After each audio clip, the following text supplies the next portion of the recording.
नमस्ते दोस्तों, आप सभी का स्वागत है हमारे बुक समरी अड्डा यूट्यूब चैनल पर। यहाँ पर आपको बहुत सारी बुक्स का ज्ञान मिल जाता है जिससे आपकी लाइफ इम्प्रूव हो सके। तो चलिए आज की बुक समरी स्टार्ट करते हैं। पहला सबक, एक सक्सेसफुल बिजनेस के लिए अपने दिमाग के दोनों हिस्सों का इस्तेमाल करें।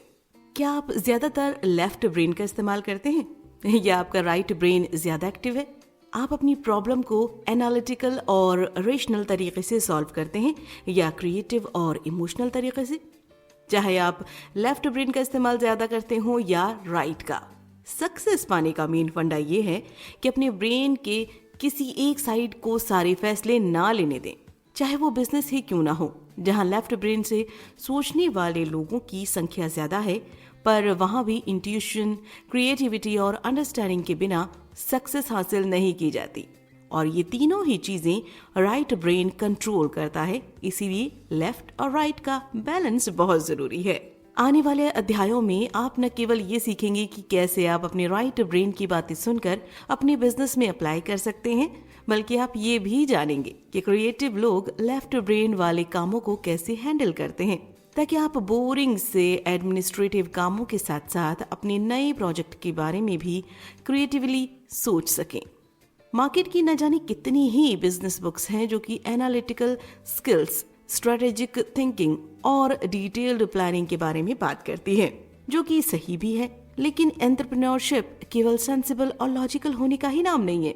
इसके लिए क्रिएटिविटी, इंट्यूशन और कनेक्शन मेकिंग भी चाहिए। हम केवल लेफ्ट ब्रेन की बातों पर क्यों भरोसा करते रहें, जबकि राइट ब्रेन की सलाह भी उतनी ही इम्पोर्टेंट है। जैसे एक आर्टिस्ट अपनी मास्टरपीस को दिल से बनाता है, वैसे ही एक एंटरप्रेन्योर अपने बिजनेस मॉडल को बनाता है। किसी भी नए प्रोडक्ट या सर्विस को डिजाइन करने में बहुत सारी इमेजिनेशन और क्रिएटिविटी की जरूरत पड़ती है। क्रिएटिविटी एक लीनियर प्रोसेस नहीं है, उसमें कई बार ट्रायल एंड एरर जैसे मोमेंट भी आते हैं और कभी अचानक से इंस्पिरेशन मिलने पर कुछ यूरेका मोमेंट भी आते हैं। इसलिए हमें इस प्रोसेस में राइट ब्रेन की मदद लेनी पड़ती है, क्योंकि लेफ्ट ब्रेन केवल लीनियर इंफॉर्मेशन ही प्रोसेस कर सकता है। इमेजिन कीजिए कैसे एक पेंटर अपनी पेंटिंग बनाता है। पहले वो पेंटिंग उसके दिमाग में होती है, जिसे वो बड़ी ही शिद्दत से रंगों के सहारे अपनी कैनवास पर उतारता है। कभी कोई रंग उसकी इमेजिनेशन से मैच नहीं होता तो उसे दोबारा करता है। ऐसे ही धीरे धीरे आखिर उसकी पेंटिंग पूरी हो जाती है। कई बार फाइनल पेंटिंग उसकी इमेजिनेशन से बिल्कुल अलग और बेहतरीन बन जाती है। बिल्कुल ऐसा ही होता है जब आप अपने बिजनेस में कोई चेंज ला रहे हो या नया बिजनेस स्टार्ट करने वाले हो।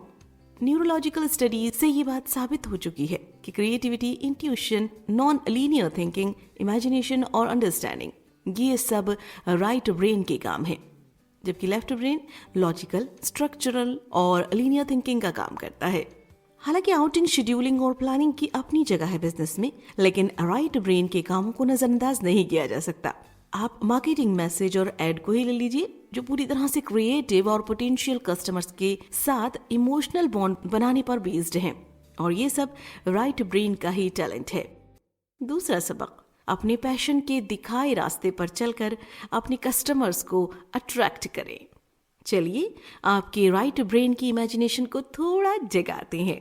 आप अपने बिजनेस को किसी खिलते हुए फूल की तरह इमेजिन कीजिए और अपने पोटेंशियल कस्टमर को भंवरों की तरह, जो आपके शहद जैसे प्रोडक्ट को लेने के लिए आपके पास आते हैं। जिस तरह एक फूल अपने ही बीज से उगे पौधे पर खिलता है, उसी तरह एक सक्सेसफुल बिजनेस वही है जो आपके अंदर के पैशन से बना हो। कई बार अपने पैशन को अपना बिजनेस बनाने का आइडिया हमें अचानक से ही आ जाता है। जैसे आर्टिस्ट मलीसा जब बच्चों को इंग्लिश पढ़ाने में अपनी माँ की मदद करने गई, तो उन्हें एहसास हुआ कि बच्चों के साथ टाइम बिताना उन्हें अच्छा लग रहा है। बच्चों को भी उनके आर्ट एंड क्राफ्ट से पढ़ाने का तरीका बहुत पसंद आ रहा था।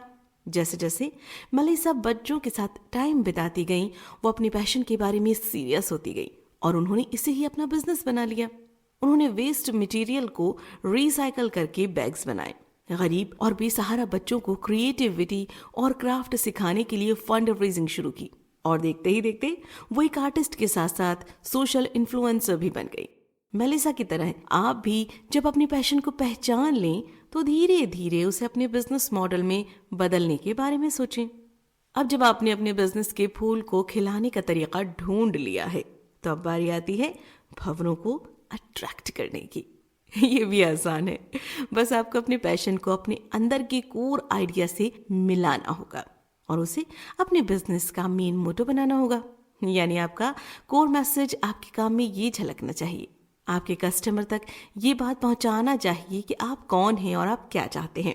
जैसे मेलिसा का कोर मैसेज था रीपर्पस फॉर अ पर्पस, जिससे ये साफ झलकता था कि दूसरों की मदद करना और रिसाइकलिंग उनके बिजनेस का मेन मोटिवेटिंग एलिमेंट था। लेकिन अगर आपकी कोर मैसेज को कोई सुन ही ना पाए या देख ना पाए तो उसका क्या फायदा। इसीलिए आपके पैशन और मैसेज को प्रोडक्ट के जरिए अपने कस्टमर तक पहुंचाना बहुत जरूरी है। अब ये आप कैसे करने वाले हैं, इसका पता तो आपको अपने राइट ब्रेन के इस्तेमाल से लगेगा। बस बात इतनी सी है कि आपका प्रोडक्ट या सर्विस इतना यूनिक होना चाहिए कि आपका मैसेज आपके कस्टमर्स तक साफ तौर पर पहुंच सके। अगर आपको इस बात की टेंशन है कि आपका प्रोडक्ट सारी दुनिया में नहीं फैल पा रहा है, तो टेंशन ना लें, क्योंकि सारी दुनिया के भवरों को अट्रैक्ट करना जरूरी नहीं। आपको बस उनसे ही मतलब होना चाहिए जिनकी जरूरतें और सोच आपके कोर मैसेज से मेल खाती हो, क्योंकि यही वो कस्टमर्स होंगे जो आपके प्रोडक्ट की असल वैल्यू समझ पाएंगे। तीसरा सबक, अपनी कम्युनिकेशन नेटवर्क को कुछ ऐसा डिजाइन करें कि आप अपनी कस्टमर्स के साथ सीधा कनेक्ट हो सके। फूलों को तो भंवरों के आने का इंतजार करना पड़ता है, लेकिन एक एंटरप्रेन्योर तो अपना बिजनेस आइडिया लेकर सीधा अपने कस्टमर्स तक जा सकता है, उनके बीच जाकर उनसे कनेक्शन बना सकता है। आपके कनेक्शन नेटवर्क में हर किसी की अपनी वैल्यू है। हो सकता है कोई आपका कस्टमर बने, कोई आपको बिजनेस डिसीजन लेने में हेल्प करे, तो कोई आपके बिजनेस मैसेज को स्प्रेड करे। लेकिन सवाल ये उठता है कि हम ये कनेक्शन नेटवर्क बनाएं कैसे।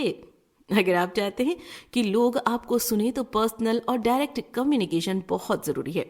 आपको अपने कस्टमर्स को ऐसे मनाना है जैसे आप अपनी गर्लफ्रेंड या बॉयफ्रेंड को मनाते हैं।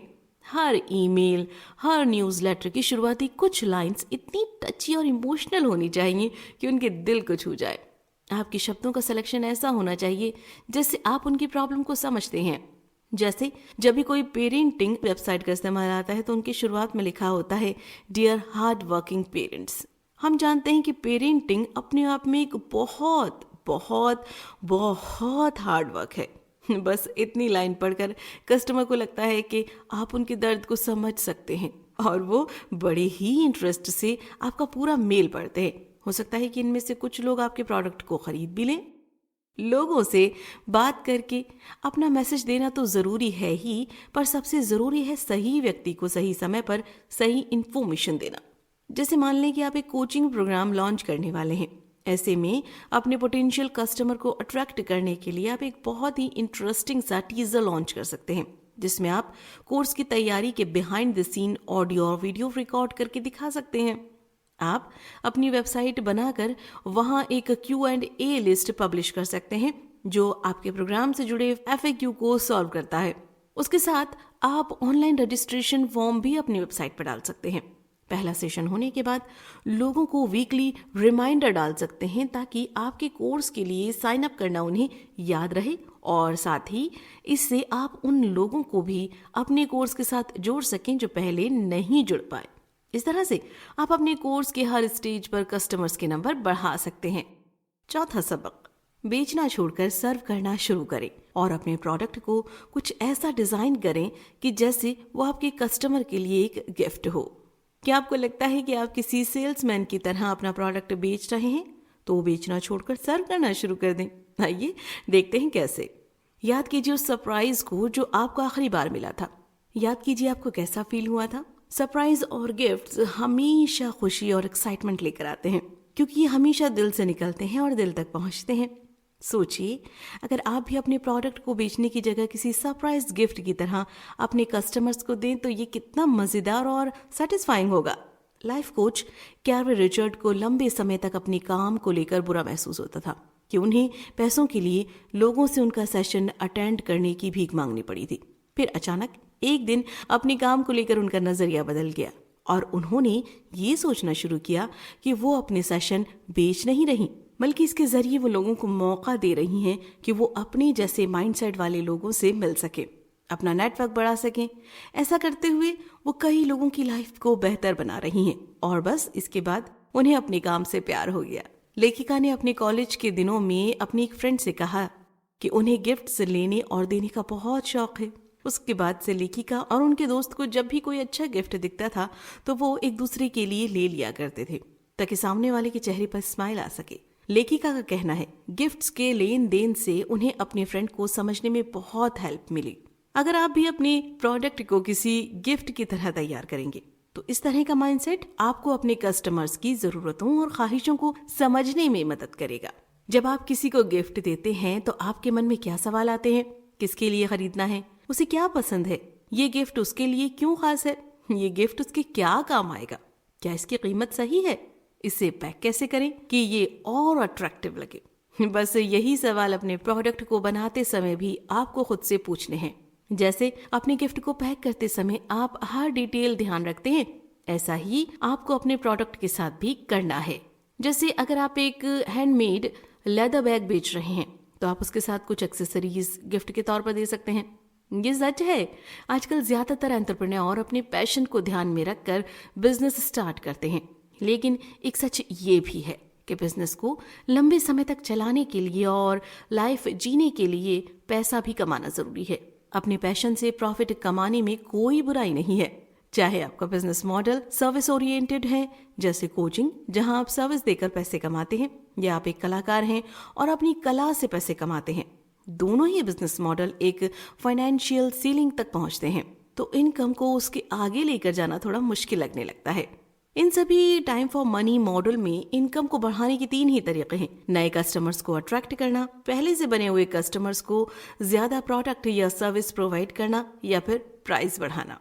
जैसे अगर आप एक कोच हैं और फेस टू फेस सेशन लेते हैं, इसके बाद आपको पेमेंट मिलती है। ऐसे में दिन भर में एक मैक्सिमम लिमिट तक ही सेशन ले सकते हैं, क्योंकि दिन में 24 ही घंटे होते हैं।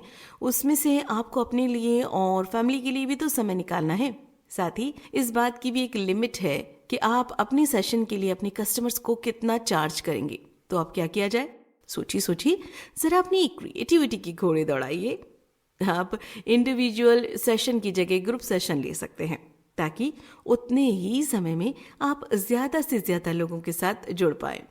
इस केस में आपको लिमिटेड टाइम के साथ ज्यादा इनकम मिलेगी। आप चाहें तो ग्रुप सेशन की प्राइस कम भी कर सकते हैं ताकि और नए कस्टमर्स आपके साथ जुड़ सकें। कई कंसल्टेंट आजकल अपना ऑनलाइन स्टडी मॉड्यूल तैयार कर रहे हैं जिसे खरीद कर लोग अपने घरों में ही स्किल्स सीख सकते हैं। इन मॉड्यूल को बेचकर बिना एक्स्ट्रा मेहनत और टाइम के आप एक्स्ट्रा इनकम कमा सकते हैं। लेकिन अगर आप सर्विसेज ना बेचते हुए प्रोडक्ट बेचते हैं तब आप क्या कर सकते हैं? तभी करने के लिए बहुत कुछ है। जैसे अगर आप एक लेदर आर्टिस्ट हैं तो आप भी ऑनलाइन ग्रुप सेशन लेकर लोगों तक अपने आर्ट की नॉलेज पहुंचा सकते हैं, या पेंटर्स और डिजाइन का मॉड्यूल बनाकर ऑनलाइन इनकम कमा सकते हैं। 5वां सबक, जो काम आपको पसंद है आप बस वो करें और बाकियों के लिए हेल्प ले लें। अगर आप अपना टैलेंट और पैशन दुनिया को दिखाने के लिए बेताब हैं तो वो क्या चीज है जो आपको अब तक रोक रही है? जरा दिमाग पर जोर डालिए। वो है बोरिंग सा एडमिनिस्ट्रेटिव वर्क जिसे करने में बहुत से लोग झिझकते हैं, लेकिन करना भी जरूरी है। इसमें टेंशन वाली क्या बात है? कौन कहता है कि किसी भी बिजनेस में सारा काम आपको खुद ही करना है? आप किसी की हेल्प भी ले सकते हैं। एडमिनिस्ट्रेटिव कामों की जिम्मेदारी आप किसी और के कंधों पर भी डाल सकते हैं। हर कोई चाहता है कि अपने सपनों के बिजनेस में सब कुछ वो खुद कंट्रोल करें। शुरू में तो सब कंट्रोल भी हो जाता है, लेकिन धीरे धीरे वो खुद को काम के बोझ तले दबा हुआ पाता है। इसी बोझ के कारण उसकी क्रिएटिव एनर्जी भी खत्म हो जाती है और वो कुछ नया नहीं सोच पाता। इससे पहले कि ऐसा हो, आप ये तय कर लें कि आपको क्या काम करना है और क्या आउटसोर्स करवाना है। खुद से ये सवाल पूछ लें, कौन सा काम आपका सबसे ज्यादा टाइम खाता है, और वो कौन सा काम है जो जल्दी तो हो जाता है पर आपको बोरिंग लगता है। वो कौन सा काम है जो आपको अच्छे से नहीं आता है, और वो कौन सा काम है जिसे करने में आपका दिमाग खराब हो जाता है। जब आप इन सवालों के जवाब ढूंढ लेंगे तो आपको लिस्ट मिल जाएगी कि किन कामों के लिए आपको आउटसोर्सिंग करनी है। फिक्शन राइटर बैन भी अपना सारा काम खुद करना पसंद करती थी, लेकिन जब काम का बोझ बढ़ने लगा तो वो परेशान हो गई। वो ठीक से लिख भी नहीं पा रही थी। इसीलिए उन्होंने एक आर्टिस्ट रखने का फैसला किया जो उनके सभी ऑनलाइन कामों को देखती थी। उसके बाद बेन आराम से अपने राइटिंग वर्क पर फोकस करने लगी। अपने कामों के लिए सपोर्ट हायर करने के बहुत तरीके हैं। एडमिनिस्ट्रेटिव वर्क, वेब मैनेजमेंट या बुक कीपिंग जैसे काम आप ऑनलाइन फ्रीलांसिंग प्लेटफॉर्म से फेयर प्राइस पर स्पेशलिस्ट से करवा सकते हैं। आप अपनी खुद की टीम बना सकते हैं जिसमें हर फील्ड के पैशनेट लोग हों और सभी अपना काम पैशन से करें। इस केस में जो प्रोडक्ट निकल कर आएगा वो अपने आप में बेहतरीन होगा क्योंकि वो एक टीम ऑफ स्पेशलिस्ट द्वारा बनाया गया होगा। एक टीम बनाने से आपका मार्केटिंग लोड भी कम होता है, आपका नेटवर्क भी बड़ा होता है और आपका प्रोडक्ट भी ज्यादा अच्छा और अट्रैक्टिव बनकर निकलता है। आगे हम बात करेंगे प्लानिंग की। प्लानिंग का बोरिंग होना जरूरी नहीं। लॉन्ग टर्म प्लान कैसे करें, पैटर्न समझें और किसी भी अनएक्सपेक्टेड रिजल्ट के लिए खुद को तैयार रखें। इतना सब कुछ पढ़कर यकीनन ही नए सोल्यूशन, नए आर्ट पीस और नए आइडिया आपके दिमाग में उफान मार रहे होंगे। अपनी क्रिएटिव सफर पर निकलने से पहले ये जान लें कि हो सकता है इस सफर में कभी कभी आप अपना फोकस खो दें और इसमें कोई हर्ज नहीं है। लेकिन अगर आपकी गाड़ी बार बार ट्रैक से उतर रही हो तो आपको जरूरत है लॉन्ग टर्म प्लानिंग की। डरिए मत। लॉन्ग टर्म प्लानिंग करने का ये मतलब नहीं है कि आप एक्सेल की स्प्रेडशीट के साथ कुश्ती लड़ें। प्लानिंग थोड़ी रंगीन और मजेदार भी हो सकती है। जरा अपने राइट ब्रेन का इस्तेमाल तो कीजिए। अपनी प्लानिंग को मजेदार बनाने का आइडिया आपको खुद ब खुद आ जाएगा। उठाइए कलरफुल मार्कर और हो जाइए शुरू अपनी इनकम और ग्रोथ का मास्टर प्लान तैयार करने के लिए। लेखिका ने अपना उदाहरण देते हुए बताया कि साल के हर क्वार्टर में उनका एक सेमिनार होता है। उस सेमिनार के लिए जरूरी काम, उसकी डेडलाइन और उससे होने वाली इनकम का पूरा लेखा जोखा लेखिका अपनी दीवार पर लिखकर रखती हैं ताकि सब कुछ उनकी नजर में हो। आप अपने बिजनेस के जरूरी कामों को प्लान करने के लिए माइंड मैप का भी इस्तेमाल कर सकते हैं। इसे बनाने के लिए अपने काम के सबसे जरूरी टास्क को सेंटर में रखा जाता है और उसके इर्द गिर्द उस काम से जुड़े छोटे छोटे कामों को रखा जाता है और साथ ही सेंटर पॉइंट से निकलने वाली ब्रांचों में उस काम से जुड़े लोगों और सवालों के बारे में लिखा जाता है। इस तरह से माइंड मैप्स का इस्तेमाल करके आप अपने काम के लिए जरूरी हर एक चीज का ख्याल रख सकते हैं और हर जरूरत का समय से पहले बंदोबस्त कर सकते हैं। अपने बिजनेस के हर काम को इस तरह से मैप पर करने से आपको पैटर्न का पता चलेगा। आप देखेंगे कि कई काम ऐसे हैं जो समय समय पर आपको रिपीट करने पड़ रहे हैं। आप कोशिश कर सकते हैं कि उन कामों को अगली बार जल्दी कर सके। जैसे एक बार लिखा गया डॉक्यूमेंट अगली बार के लिए टेम्पलेट का काम कर सकता है। इससे आपका काम आसान हो जाएगा और आप बिना किसी स्ट्रेस के अपने सेंट्रल काम पर फोकस कर पाएंगे।